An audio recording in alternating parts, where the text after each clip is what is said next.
For over 25 years, the Retirement Benefits Authority has played a key role in transforming the retirement benefits sector and bringing dignity in retirement. In this documentary, we trace the milestones in the authority's 25-year journey. Pension is what drives the economy. It feels nice turning 25 years. I'm proud to have been part of this journey. The future is bright.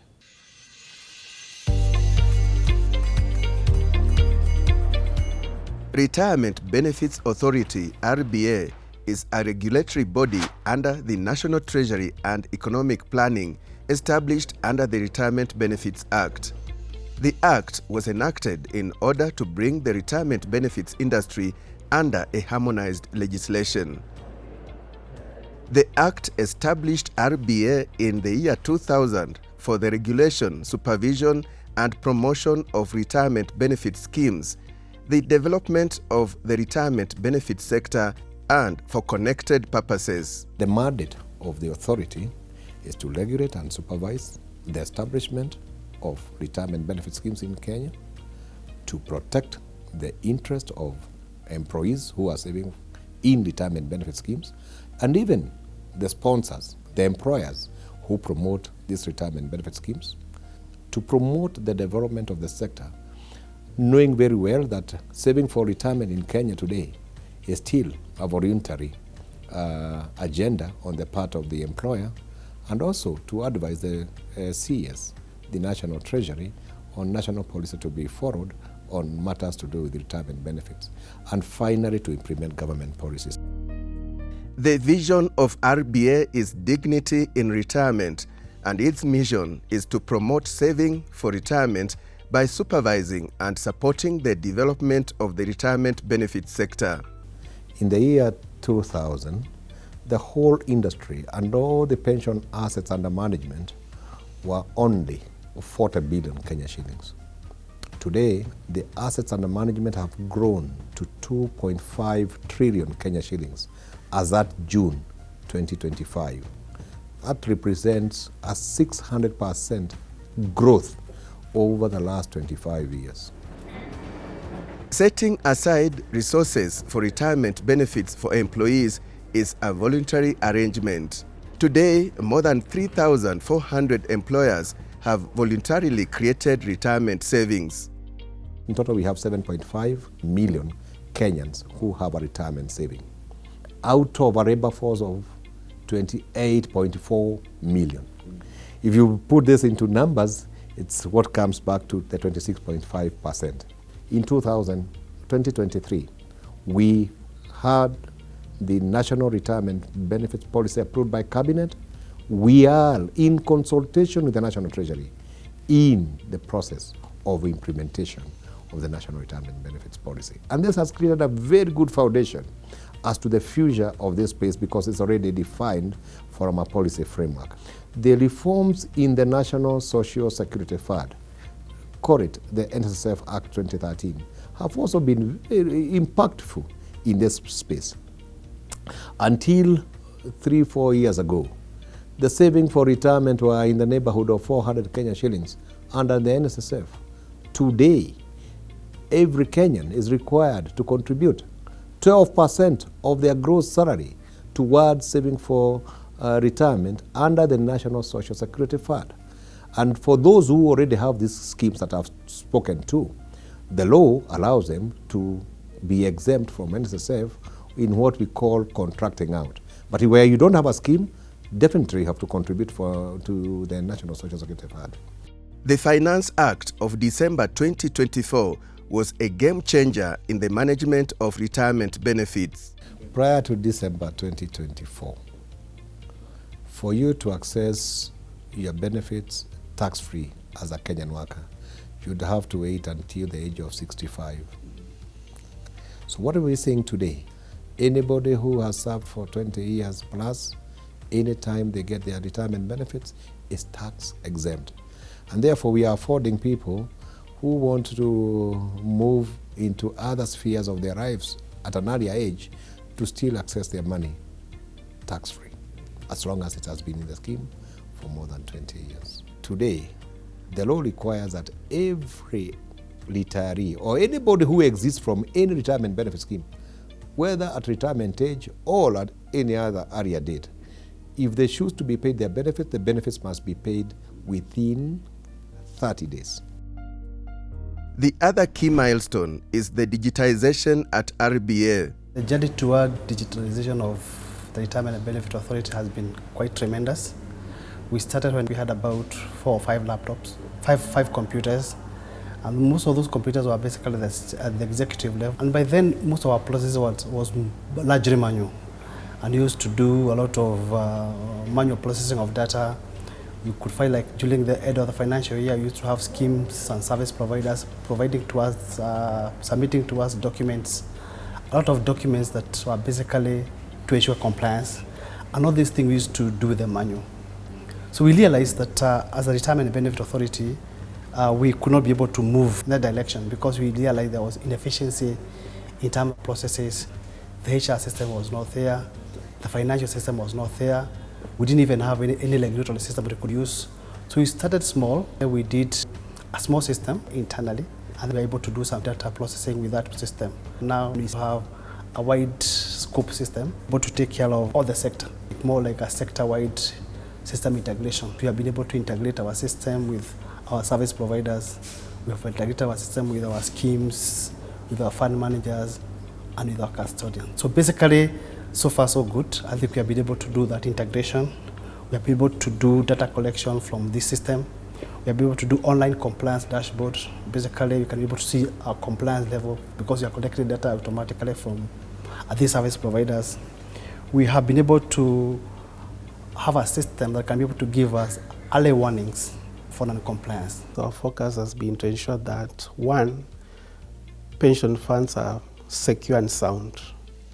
That means that members' contributions are very secure, they have been invested well, sponsors remit contributions, and also the management of the risk that affect the pension schemes are well managed. So that's our focus. As an institution, we have a mandate, which is to regulate the establishment of pension schemes and also management of pension schemes. So ensure that they have the right professionals in place, they have good financial strength to employ the right people.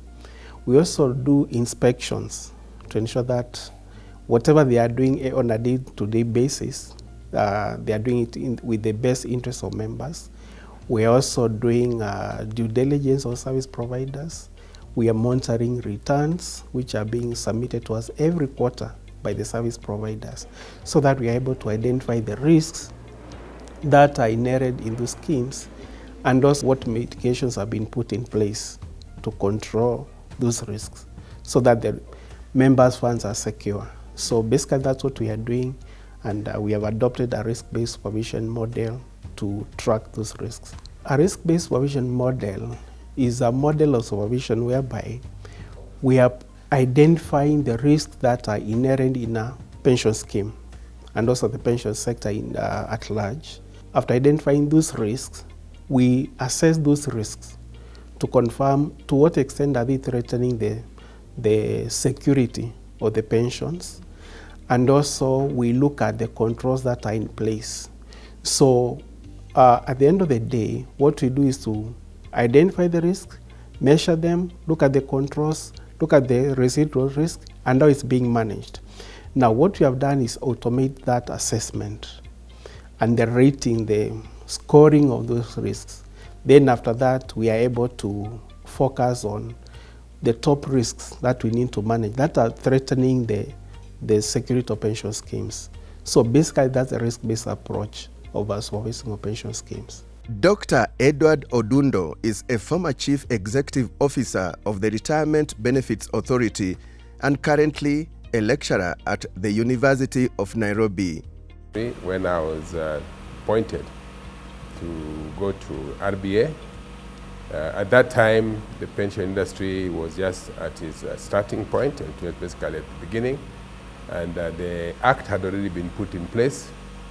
However, it had not been operationalized.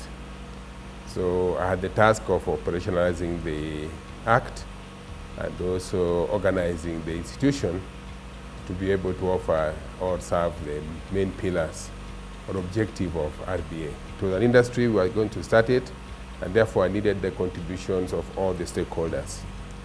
So we had a very nice discussions with them, and then agreed that we shall work as a team and be able to support those ones who have challenges and build a very strong industry.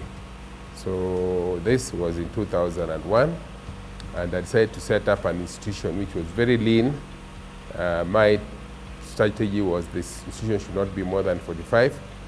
And basically what we said to do, because my background, which is in strategy, I'm very good in startups. Because basically I did the startup of KRA, startup of a few other institutions before I came to RBA. So I was appointed to come and set up or start RBA. So I basically ensured that the institution had, first of all, Face of Kenya. I saw an industry which had a lot of challenges, but we worked very closely with a number of host pension schemes, and most of them came out of those challenges. One thing, we have built the industry, which is a very strong industry, and pensioners today can sit down and be happy that at least we did a separation of roles or of Chinese wall between the employer and the employee. Dr. Odundo was keen on capacity building during his term. And one thing that I also did, which I'm proud of, is to introduce the training for trustees, the TDBK, the one being run by the College of Insurance. We came up with the Trustee Development Program of Kenya, which is really quite good because it continues to empower trustees for them to appreciate their roles and responsibilities.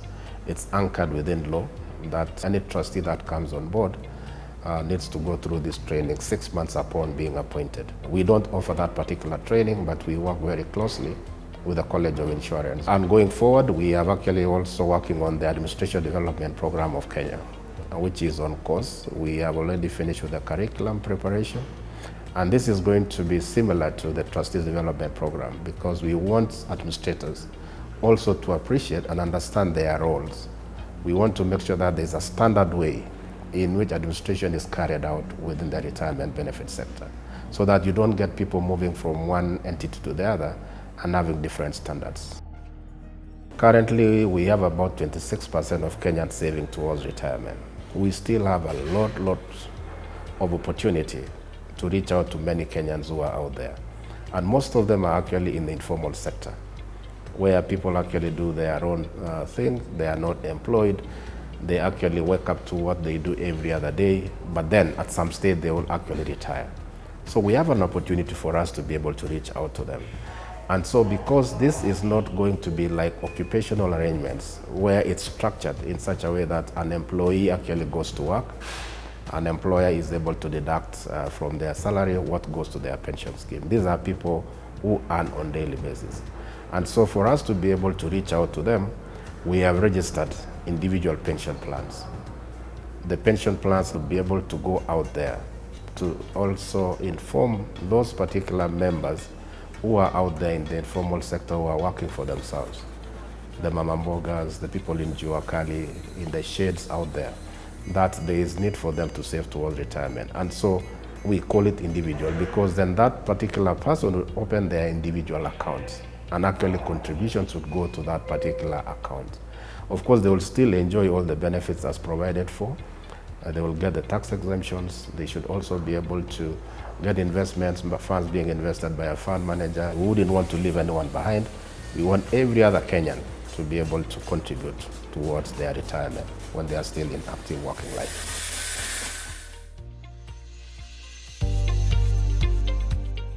My name is Rose Musonye Kwena. I am the Chief Executive Officer of Kenya National Entrepreneurs Savings Trust, in short, KNEST. The journey of the establishment of KNEST started way back in 2009. And at that point in time, RBA was focused on expanding coverage to the informal sector. So we set out to identify these workers, and we helped them establish the first informal sector pension scheme in the world. That pension scheme is called BAO pension scheme. Now, the sector that we are addressing here is not homogeneous like the formal sector, because in the formal sector you'll find that the employer is the one that puts in place the pension savings arrangement, and the employer gives the employees a paycheck at the end of the month. The earnings of workers in the formal sector is already predetermined. The contributions are predetermined, and they come with certainty at a particular time of the month. But when you go to the informal sector, you find that they are different. All of them are different. Even if you are a hawker, you are very different from somebody who is selling clothes like mitumba. You are also very different from the boda boda guy. You are different from the matatu kamagera or the driver. You know, everybody is unique. So their needs are heterogeneous. And then the fact that the pension arrangement is premised on a relationship between an employer and employee makes it very difficult for these informal sector workers to really take up the existing pension arrangement. One, because they don't have predetermined earnings. Two, their earnings are meager. And then three, those earnings are intermittent, because you don't know what you'll earn and when you'll earn it. Now, all those issues were the reasons why the current or existing pension arrangements were not attractive to this segment. RBA exempted K-Nest from certain provisions of the Retirement Benefits Act. And this was to enable K-Nest to operate efficiently and effectively, leveraging technology. So while K-Nest as a pension scheme is focused on ensuring that this forgotten segment is covered under pension, RBA as a regulator ensures that we carry out this mandate within the law, and that the rights and interests of this segment are secured. Now, the informal sector, which has over 18 million workers, constitutes about 83% of the total workforce. But it has a coverage of only 1.3%. When you look at the composition of the sector, you will find that 70% of the players in that space are Gen Zs, 50% are millennials, and about 30% are 40 years and above. Now, what that means is that when this whole population is unable to work, they are all potential candidates of Inua Jamii. If we do not put an infrastructure to enable them save now when they are able to save, we are going to be under an even tighter fiscal stress as a government than we are today. Some of the RBA retirees are still in the sector, using their skills and knowledge to support the sector even beyond the borders. I'm the immediate former director for Research Strategy and Planning at the Retirement Benefits Authority. I'm almost now a year into retirement. From there, I moved on to help the industry in the continent, and I'm currently the head of Africa Pension Supervisors Association. The association has its secretariat based in Nairobi and housed by the Retirement Benefits Authority. As I speak to you, we have a national retirement benefits policy. The beauty of it is that it guides all the reforms, policy reforms, administrative reforms in the sector. So any reform we do has got an umbrella under which it is housed. So it's not coming out of the blue. So it dictates the kind of reforms that the sector really wants. And that is a major milestone that we achieved. The other thing that I'm very proud of that we achieved is the reforms, and we do this, and the authority will continue to do this year in, year out when the finance bill proposals are called for. And these were the tax reforms in the pension sector. That when you are making your contributions come into pension schemes tax-free. When they are invested and they generate income, that income is not taxed. But at the payout phase, now you pay tax when you leave now formal employment. It's not totally free, but it's capped at certain limits. For example, if your contribution is below 20,000 as an individual, then your contribution comes in tax-free. But any time that you do contributions beyond 20, anything beyond 20 is taxed. But that portion that has been taxed will not be taxed during the payout phase when you leave employment. The reform that has now come in place is beautiful. Beautiful in the sense that both the lump sum and the pension is not taxed. And that is beautiful for the industry, because now it's easy to sell the pension gospel, that you need to start saving early, build that safety net. By the time you get it tax-free. And as you build it, there are also tax benefits that you get along the way. One of the bit pieces of reforms that I wish was achieved when I was still here is access to the benefits, early access to the benefits. The law, still the way it sits, is that when you are at age 50, you can access 50% of your benefits, both your employer's contribution and your own contribution. That leaves you 50% when you retire, which you now cannot access. Okay? If you ask me personally, I would want all that locked up so that you don't access it. You access it when you retire.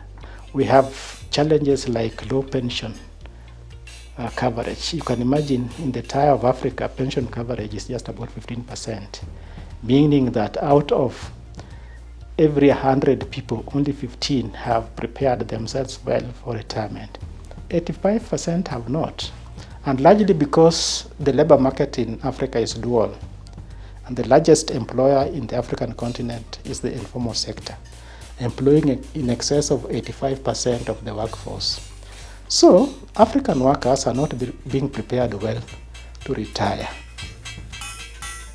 For the youth, I would advise that you start saving for pension at your earliest. Don't wait until you get a job.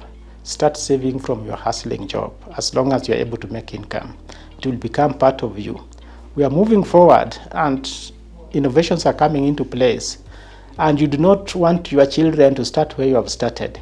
Give to your children pension immediately they are born, so that they have some savings from day one. Kenya's top social security fund is the National Social Security Fund, which continues to play a key role in ensuring dignity after employment. This is a universal, mandatory scheme that provides for the retirement benefits for all Kenyan workers, both in the informal and the formal sector. NSSF has really improved, and courtesy of the Retirement Benefits Authority, we have worked together. The relationship has been cordial. They have assisted us in compliance, in implementing the regulations, and also in terms of implementing governance structures, in implementing investment guidelines. The RBA investment guidelines have actually guided NSSF's investments over the years. And as we speak, NSSF is fully compliant with those investment guidelines, and we are well on the road to maximizing on the returns to our members as a result of implementation of those investment guidelines. As we speak now, NSSF is paying promptly. We are able also to, as I said, to secure members' benefits. Members no longer need to worry about the security of their investments or their savings in NSSF. We've come from a legacy issue where the security of member savings was in doubt, but courtesy of the working relationship we have with RBA, we have, I think, restored the confidence in our members and assured them of the security of their savings. The other pension scheme that is regulated by RBA is the Public Service Superannuation Fund. The membership of our scheme are basically drawn from teachers, the National Police Service, the NYS, Kenya Prisons, and the employees who are serving in the civil service. We have a total membership of close to 500,000.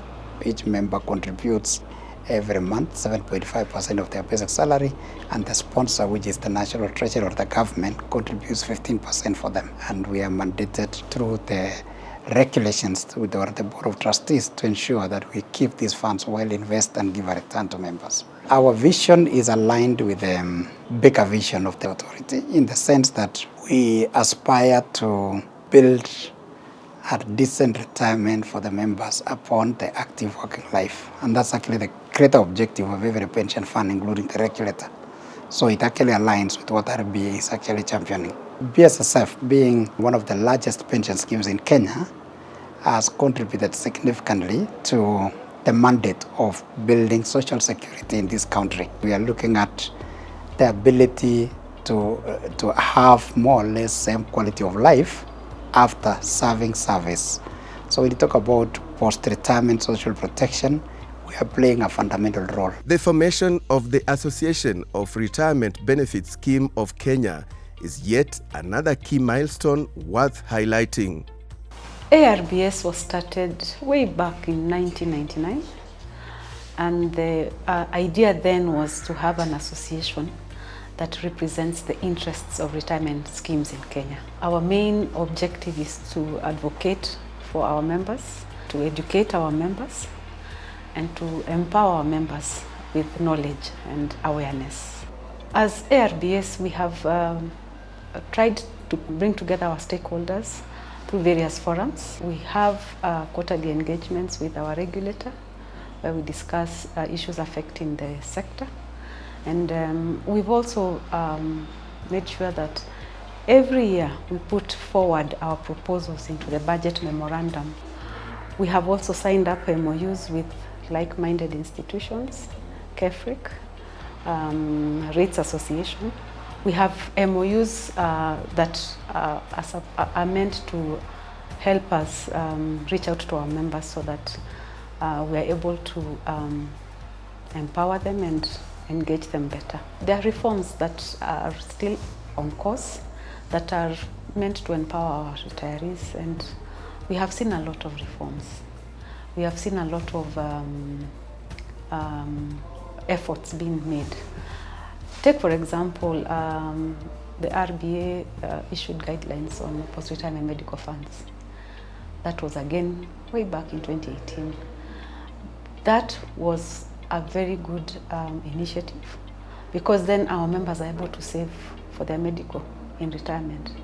You don't have to struggle so much, and you just need to put aside some little money every month so that when you retire, you're not straining so much to look for your medical. So that has been a very good initiative, and we've seen quite a number of pension schemes take it up. Over the years, we have trained over 7,000 trustees, and we believe this has had a big impact in terms of how our schemes are run, the governance of our pension schemes, and generally how our schemes are run. Because trustees are able to take their fiduciary responsibility very seriously. It's a tough training. You go through 5 days of intense training with exams every day. And the whole idea is to appreciate the level of responsibility as a trustee and the person with whom you're sitting in that board of trustees to represent. Our pensioners now start enjoying tax-free benefits right from when they retire. So that for us was a big win. And as RBA celebrates 25 years, it is worth noting that it remains a pace setter in Africa. I'm Chief Financial Markets Officer at FSD Africa. FSD Africa is a development agency that is supporting financial sector development across Africa. And in my role, I'm responsible for the development of capital markets, catalytic transactions, sovereign debt advisory, as well as energy finance. One is what we call the Africa Pension Supervisors Association, APSA, that we worked very closely with the Retirement Benefits Authority here in Kenya about 4 or 5 years ago to curate. And RBA Kenya was a founding member among 5 that established this, but really the idea came out of Kenya.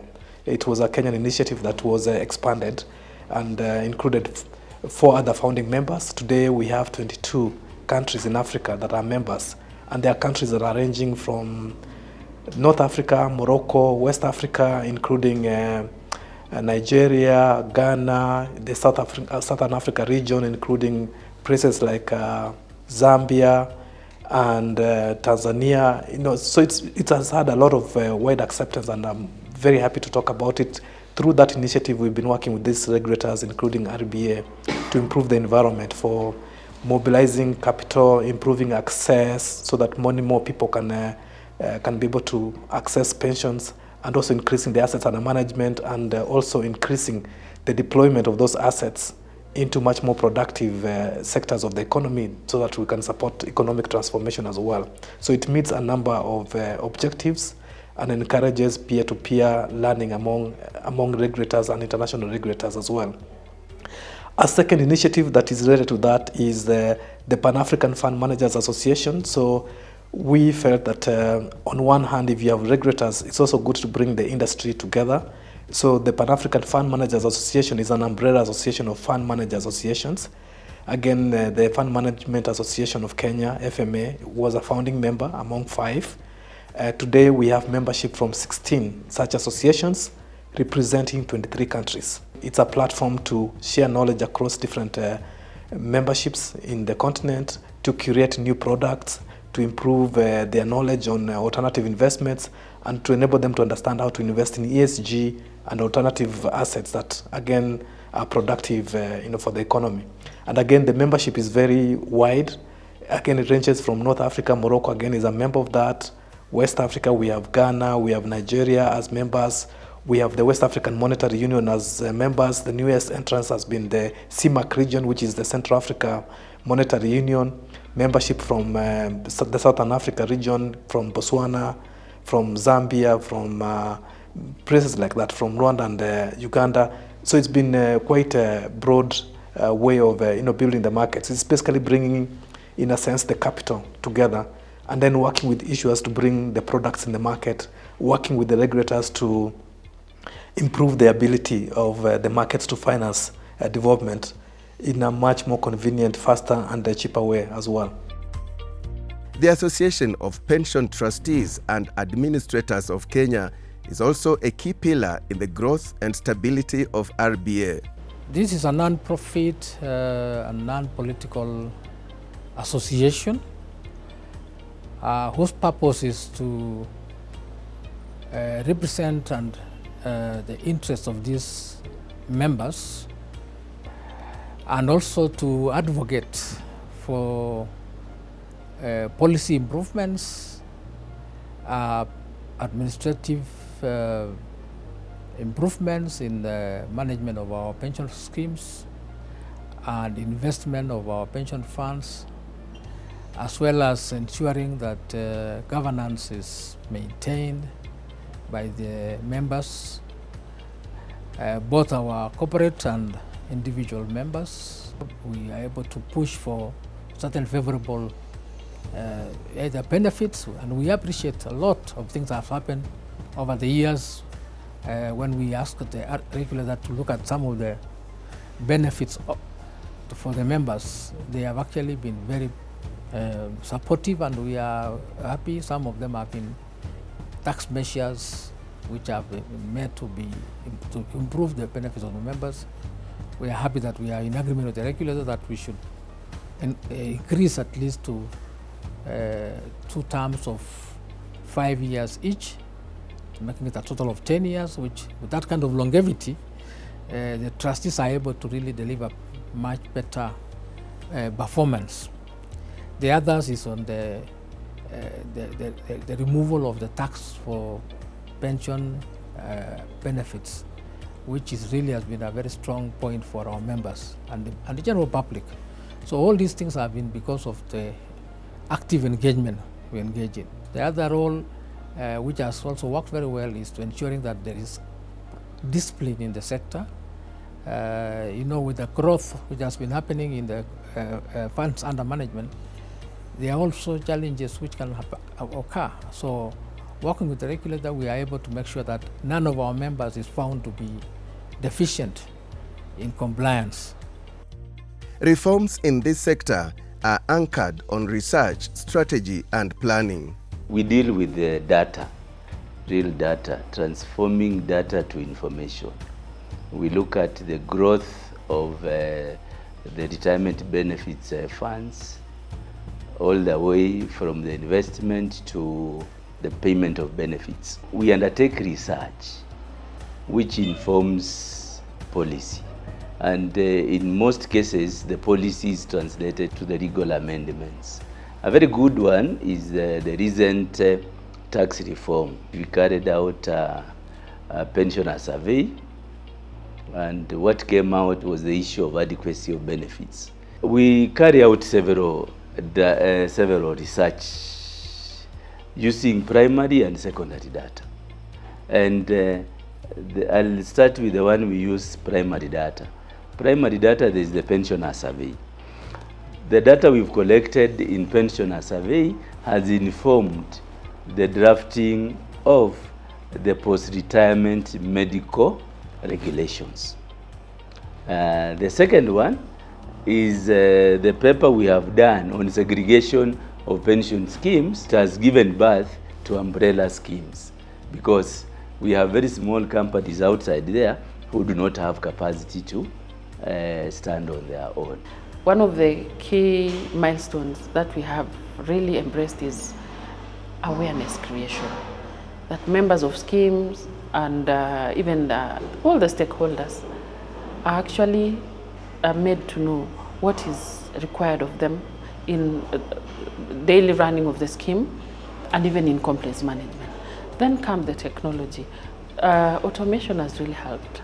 We used to struggle with complaints on missing data initially, where a claimant would come and then when you contact the scheme, they tell you that we don't have his records or we don't even know whether he's a member, but that one has been cured by technology. When you are employed, all your data is captured, all your dependents are captured. If I contact the trustees of a scheme, they're able to, within no time, just pull out.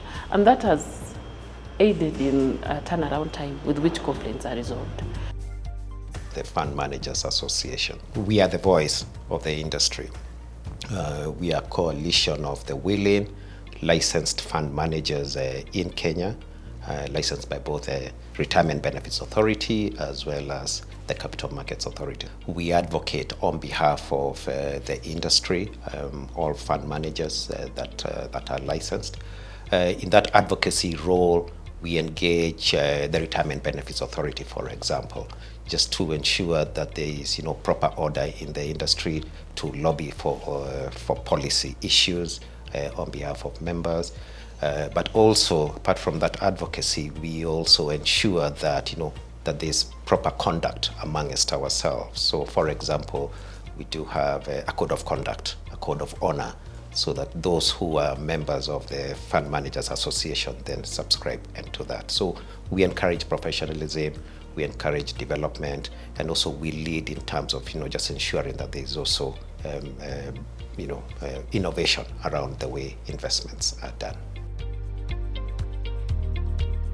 RBA as a strategic investment in people development. Over the years, we have experienced a low staff turnover, making the authority ready in terms of talent to deliver on its mandate.